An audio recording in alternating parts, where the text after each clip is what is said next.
السلام علیکم پیارے طلبہ، آج ہم کریں گے سفرنامہ کیا ہوتا ہے اور ایک سفرنامے کی مثال کے ساتھ بتائیں گے۔ سفرنامہ کسی کے بھی ذاتی مشاہدات، تجربات کی بنیاد پر ایک ادب کی صنف ہوتی ہے جس میں کوئی بھی شخص اپنے تجربات بتاتا ہے، اسے سفر میں کیا محسوس کیا اور کس طرح سے کیا، اور ساتھ وہ اپنی معلومات بھی دے سکتا ہے۔ لاہور سے اسلام آباد کا سفر اس دن میں بہت خوش تھا کیونکہ آج ہم نے گھومنے پھرنے اسلام آباد جانا تھا۔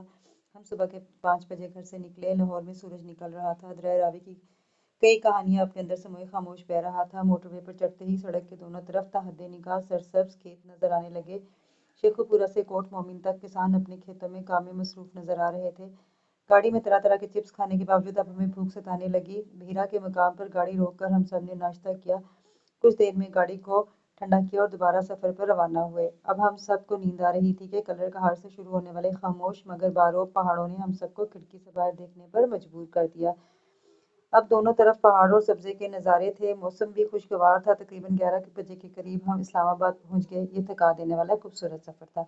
آپ اس کو اس میں اپنے تجربات، اپنے مشاہدات ڈال کے اس کو مزید بہتر کر سکتے ہیں، اور اس سفر میں آپ اپنی منزل تبدیل کر کے اس سفر کو کہیں سے کہیں تک آپ لکھ سکتے ہیں۔ آپ کو یہ ایک مثال ہے، اس کو دیکھتے ہوئے ذہن میں رکھتے ہوئے آپ اس سے بھی اچھا سفرنامہ لکھ سکتے ہیں۔ شکریہ۔